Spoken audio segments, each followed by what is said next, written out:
મહાવીરસિંહ સિંધવના મોત મામલે અત્યાર સુધી અનેક અટકળો ચાલી રહી હતી। અમુક લોકોનું કહેવું એવું હતું કે કદાચ આ કોઈ આકસ્મિક મોત નથી, તેનું હત્યા થઈ હોઈ શકે છે।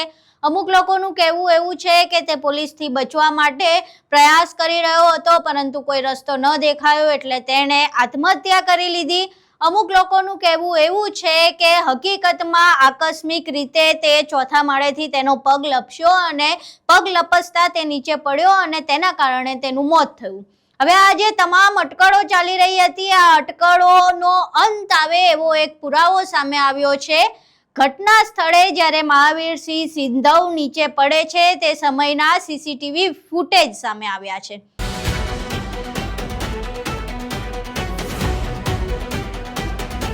આખી ઘટના શું છે તેના વિશે વિગતે ચર્ચા કરવી છે। નમસ્કાર, તમે જોઈ રહ્યા છો ચક્રવાત ન્યૂઝ, હું આપની સાથે હેમંત।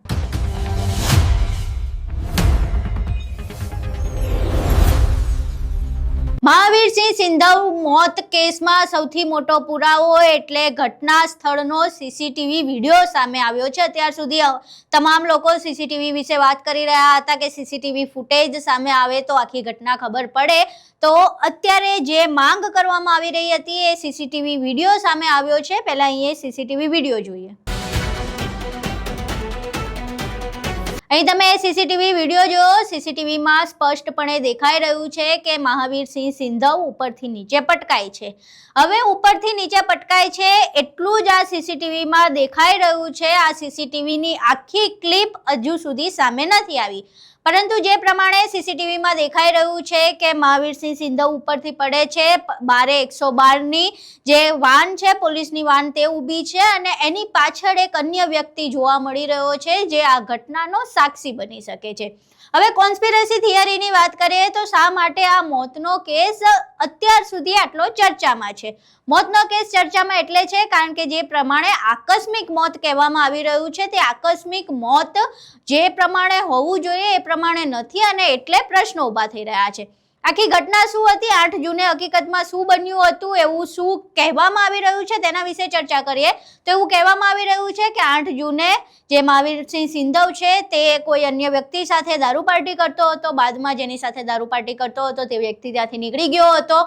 એના કોઈ પાડોશી સાથે મહાવીરસિંહ સિંધવની કોઈ બાબતે બબાલ થાય છે, એ બબાલ થાય છે બાદમાં 112 ઉપર પોલીસને ફોન કરવામાં આવે છે।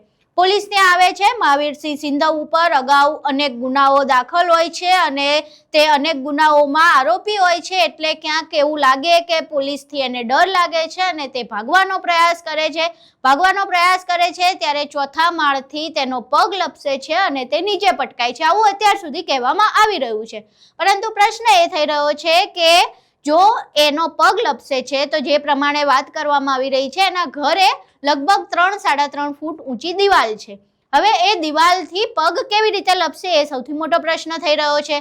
બીજો પ્રશ્ન એ થઈ રહ્યો છે કે જો કદાચ એ પોલીસથી બચવા માટે ભાગી રહ્યો હોય તો પછી જે 112ની વાન ઊભી છે એની સામે કોઈ કેવી રીતે પડે? જો એને ભાગવું હોય તો જે 112ની વાન છે, પોલીસની વાન છે, એની સામે કોઈ ભાગવા માટે કેમ પડે? આ જે બે સૌથી મોટા પ્રશ્ન છે એ અત્યારે ઊભા થઈ રહ્યા છે। જો કે અત્યાર સુધી તો એવું જ કહેવામાં આવી રહ્યું છે કે આ એક આકસ્મિક મોત છે, પરંતુ એ આકસ્મિક મોત છે કે હત્યા છે એ હજુ પણ પ્રશ્ન છે। સીસીટીવી વિડીયોમાં જે પ્રમાણે જોવા મળી રહ્યું છે કે એક સાક્ષી પાછળ જોવા મળી રહ્યો છે।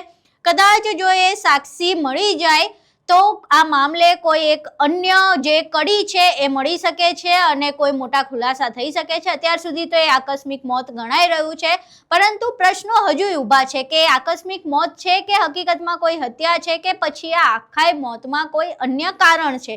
કારણ કે મહાવીરસિંહ સિંધવ એ કોઈ નાનું નામ નહોતું, એક મોટો આરોપી હતો, તેના અનેક દુશ્મનો પણ હોઈ શકે, એટલે ક્યાંક કદાચ કોઈ દુશ્મનનું તો કામ નથી, એ વિશે પણ પ્રશ્નો ઊભા થઈ રહ્યા છે। હાલ જે સીસીટીવી વિડીયો સામે આવ્યો છે ખૂબ જ નાનો સીસીટીવી વિડીયો છે। આ મામલે જો આખો વિસ્તારથી લાંબો સીસીટીવી વિડીયો સામે આવે તો તેના પરથી ઘણા અંદાજા લગાવી શકાય છે કે હકીકતમાં ત્યારે શું બન્યું હતું।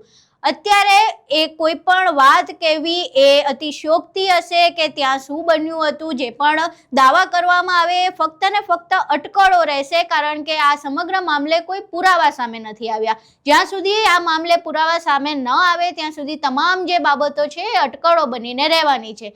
આખો જે મામલો છે એ મામલો સામે આવ્યો છે. તમે સીસીટીવી વિડીયો જોયા. હવે સીસીટીવી વિડીયો બાદ તમને શું લાગે છે? શું મહાવીરસિંહ સિંધવનું મોત એક આકસ્મિક મોત છે કે પછી આત્મહત્યા કે હત્યા? તમને શું લાગે છે? આ કેસમાં હજુ શું નવા વળાંકો આવી શકે છે? મહાવીરસિંહ સિંધવના મોત મામલે તમારું શું માનવું છે? આ કોન્સ્પિરસી થિયરી જે આખી ચાલી રહી છે તેના વિશે તમારું શું માનવું છે? તમારા મંતવ્યો અમને કોમેન્ટ બોક્સમાં જરૂર જણાવજો. વિડીયો પસંદ આવ્યો હોય તો વિડીયોને લાઇક કરજો, શેર કરજો અને અમારી ચેનલને સબસ્ક્રાઇબ કરવાનું ભૂલશો નહીં. નમસ્કાર.